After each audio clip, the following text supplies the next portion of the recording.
This is The Professional Stepdad, a place where we share stories, strategies, and ideas for men just like you to help answer that one important question: how can I be a better stepdad? Okay, welcome back to The Professional Stepdad Show. I am your host, Franco Zavala. Thank you for joining me, episode 48. We're going to jump right into it. I want to go over a couple things that I've been reading lately in a few stepdad blog posts and pages that I belong to, as well as just kind of talking to you about the end of this year, kind of where you sit as a stepdad, where you sit as a parent, and, you know, kind of get a good feel of how you want to tackle 2021. With that being said, if you have not, please like, subscribe, leave a comment. YouTube's algorithm is kind of weird, so nobody can really find the show and or be able to research the show without comments and likes and shares. And subscribe, because it's fun when I post new stuff, especially these 3 to 5 minute episodes that I post, where I just kind of cut together some of the best highlights of the shows that we've done so far. Let's jump right into it. So, you know, as the holidays come closer and as we get closer to Christmas time, I know that there are a lot of you who are struggling with money, who are struggling with personal growth, who are struggling with their partner, especially since we've had this crazy, crazy life over the last 12 months. Seems like, you know, seems like this whole year has pretty much just been at home. So,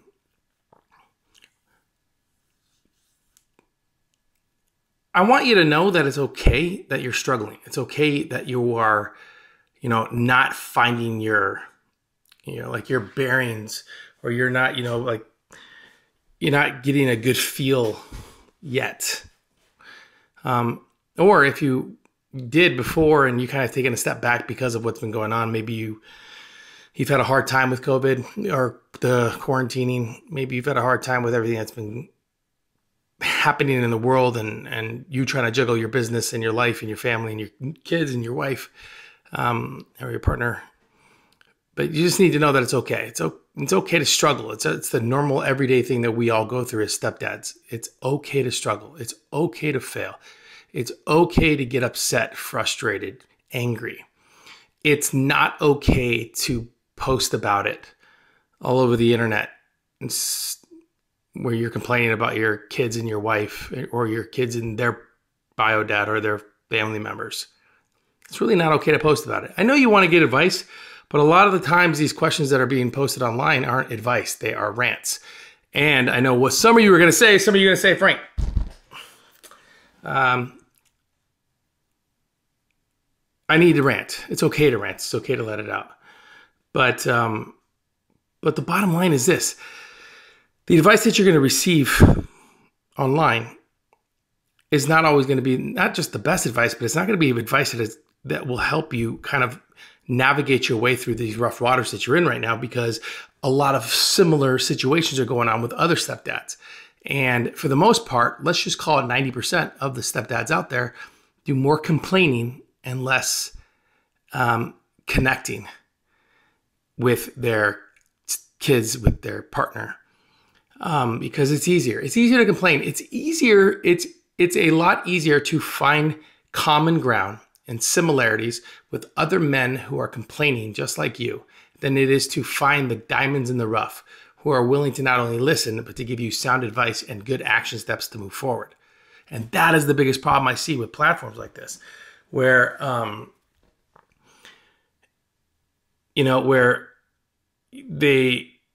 stepdads will come on here and they'll just bitch, moan, whine, and complain about their whole life. Not just the stepdads, by the way. I belong to step parenting pages as well. And same thing.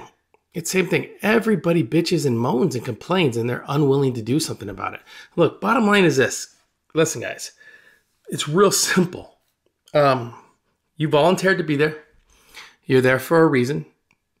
And if you want out, say it, because the last thing I want to see is I want to see kids or a mom affected by a stepdad, or kids and a dad affected by a stepmom who feels like they've got in over their head, but they are so proud that they can't leave or they won't leave, and they're willing to just be miserable for the next few years until they finally grow up the balls or the guts to just walk away. Look, just trust me when I tell you this on behalf of everyone out there who desire to have somebody in their life that are willing to love their kids and love them. If you don't want to be there, just walk away. So if you're online complaining all the time about your family, about what the kids are doing, how they're acting, again, it's okay to complain. I'm not saying it's not. It's okay to rant, but make sure you have a constructive question in there somewhere. Something like, do you have any advice? And then when somebody gives you advice, not only make sure it's sound advice, make sure that person is actually getting results with that advice. And then actually execute it. Because here's another thing too. Just like in all personal development and growth and everything that I've ever done in my career, so many people want help. But you give them the help and you supply them with the answers or suggestions, like little bite-sized ideas in order for them to move forward. Not at a rapid pace, but at a steady pace, one foot in front of the other. You give them all this information and they do nothing with it because they're assholes. Okay? And you don't want to be that person. Trust me. You want to be the person that understands that this is a journey. This is a marathon. This is not a sprint. And in order for you to make it to the end, which is happy, just to be happy, guys, in order for you to make it, you have to be willing to let go of who you were to become who you want to be. And it's hard to do that when all you're doing is inviting in the same people that think like you, act like you, complain like you. And then you're like, oh, but nothing works. Well, no shit, Sherlock. You're just getting the same results that they were getting. So I'm begging you, stepdads. I'm begging you, step-parents.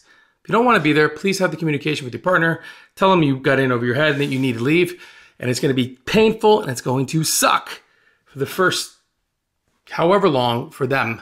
But at the end, it's going to be better because you're actually making room for the person that will treat them with love, respect, kindness, who wants to be there, who is willing to go through the journey, who is willing to see the failures and face them head on and move forward in the direction of this picture that they see their family in. So it's really like plain and simple. It's just that easy. It's the hardest, easiest thing you'll ever do. But stop going online and complaining. And this is like the same narrative that I'm always talking about. I'm always thinking I've talked to my wife about this when I make these shows. It's like, I wonder how many of you are actually applying some of the things that I've said. I wonder how many of you are actually becoming aware that this is a marathon. I wonder how many of you men, how many of you stepdads out there have come to terms with the fact that there's absolutely no way you can be an incredible stepdad if you're still holding on to the person you were before. There's absolutely no way you can become this incredible mentor and leader within your home if you were unwilling to let go of who you were before. This is a whole new you. This is remolding a whole new you. New habits, new features, new routines, new ways of communication, letting go of pride, being more empathetic and sympathetic, showing your emotions. Like, there's a lot of things that go into this. And you have to accept that responsibility. Look ahead at your journey and understand that it's a long road. Period. Just period. So, that's some of the questions that my wife and I talk about, which is, I wonder how many of you are actually applying this. I mean, it's the things that I spit out are pretty simple. They're pretty simple as far as like the layout. The layout is work on you, then work on your partnership, and your community, your teamwork, and then work on the kids. That's the way you do it. And too many stepdads, too many step-parents jump in and they overwhelm themselves with trying to get the kids to love them or to respect them or to value them. And that's not how it works. Because kids are always going to value the person most that treats the person that they value the most with tons of value. Think about that. So if you're treating their mom like a queen and you love her and you respect her and you do things, but in front of the kids to show how your affection and your respect, by default, they're going to learn to value you to where they'll let their walls down, not fully, but they'll let their walls down enough to where you can start to open up the lines of communication and connect with them in a way that will further, expand your horizons as far as a stepdad goes. So, I'm begging you guys. I'm begging stepdads out there. I'm begging you to please stop complaining all the time on websites, on blogs, on posts. It does nothing for nobody.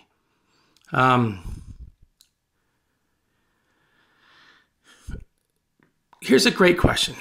I'm not going to say who this is because some stepdads don't like it, but here's a great question. My 10-year-old stepdaughter has been having a huge issue with me and her mom showing any affection or even together without her being in the middle as of late. Always thinks we are inappropriate, then has a dramatic breakdown. Any tips? So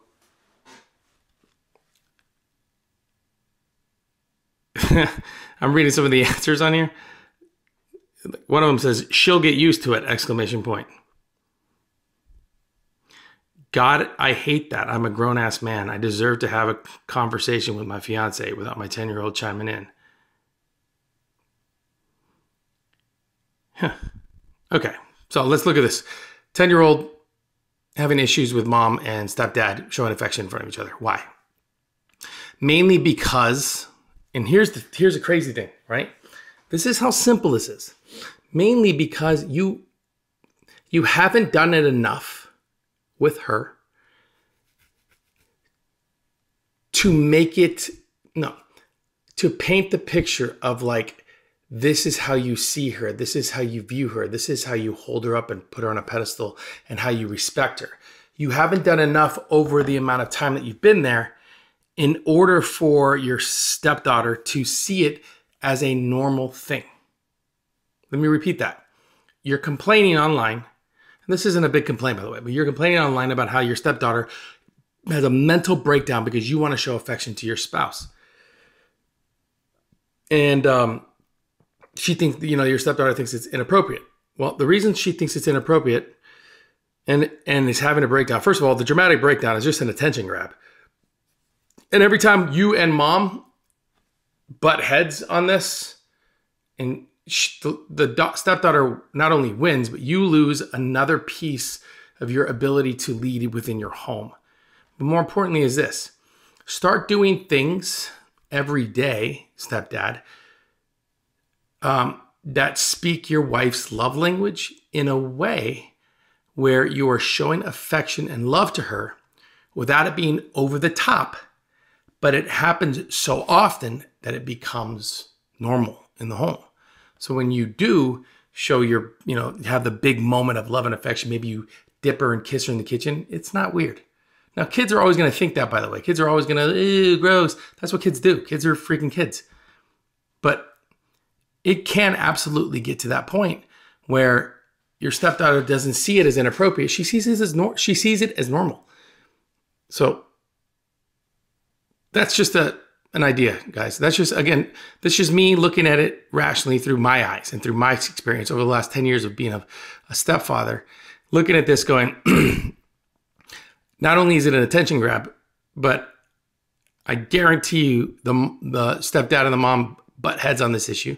And because they haven't worked on their communication and their teamwork, and they go at it like hands together, like this is how the home is, because they don't do that, the stepdaughter will continue to do it because she continues to win. That's just the way it's going to work. That's the way it's going to go. So what does this mean? It means that if you were to take and dissect this simple question, you can see clearly that this stepdad needs to not only understand who he is as a man and what his affection is and how to communicate properly and how to demonstrate affection within the home by becoming this unstoppable force because he worked on himself, but he needs to work on the teamwork portion of the relationship. Sometimes it's hard for stepdads to do that, men, period. It's hard for us to do that. It's hard for us to relinquish power or to want any advice when it, like I said, there's men on here that come on here and ask for advice, but they don't actually want the advice. They just want somebody to hear them. But it's hard for us to relinquish that power. But if you can get on that same page with Biomom to where your teamwork is unstoppable, then when something like this happens, you are attacking it together as a team, as a united front, so you can show your stepdaughter that not only do you guys mean business, but that what she does will not only not break you, but will not separate you. It's going to make you stronger. You have to show that united front. But if you guys are allowing her to break down and come in between you two, where you two butt heads, not only is the stepdaughter winning, but you are losing in a big way, stepdad. So you need to really get focused on you first. You need to get focused on that teamwork, and you need to get focused on understanding that once you get 1 and 2 done, 3 will naturally start taking care of itself. Period. End of story. Anyway, that's just an example of what I was speaking, I'm talking about when I'm thinking about the show, and I'm thinking about, okay, we're on episode 48. We're almost 50 episodes into this show. And I'm wondering how many of you are actually getting the advice that you need from me. Or are you applying this advice? Or are you not? I don't know. So, I do highly recommend that you get the hell off of this habit of complaining online to other men or other step parents that are not only going through the same stuff as you, but who are not properly trained. When I say properly trained, I don't mean they go to school or have some sort of a certificate. What I mean by that is properly trained means that they've taken the time to get to know who they are as a person, as a parent, as a leader, as a follower, as a husband, as a wife. They've taken that time to understand their love languages and understand their ways of communication. Then they've taken the time to fully commit to the consistency of love and growth and teamwork with their partner. Then they fully committed to the consistency of understanding their children, where they come from, what their love language is, how to properly communicate with them, and then looking at the entire scenario and being okay with patience. That's what I mean by skilled. And if there are not many skilled step-parents out there that are willing to not only give you good advice, but are willing to even hear you. Because I don't remember the quote, what it is exactly, but it's something like, most people don't care that you're complaining because like 95% of them are just happy that it's not them. And what that means is that, they're hearing you complain like, that's not me. Thank God I'm not going through that. So just be wary about the information that you get, but just stop complaining online. It's just a waste of your damn time. Okay? You shouldn't be online anyway, telling the world your woes. You should be in your home, laying a better foundation. That's it. Foundation starts with you, man. Okay, guys, episode 48, The Professional Stepdad. Again, if you have not, please like, subscribe, share, comment, all that other fun jazz. I really appreciate it. For the listeners and the viewers that actually have watched every show and looked at every show and have interacted with me online, all I can say to you is that you're doing amazing. You're doing great because you've accepted the challenge of becoming better. And that's freaking crucial.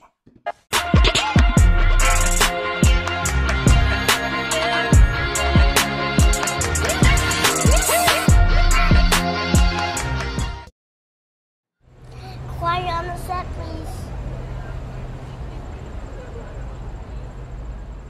Thank you, everybody.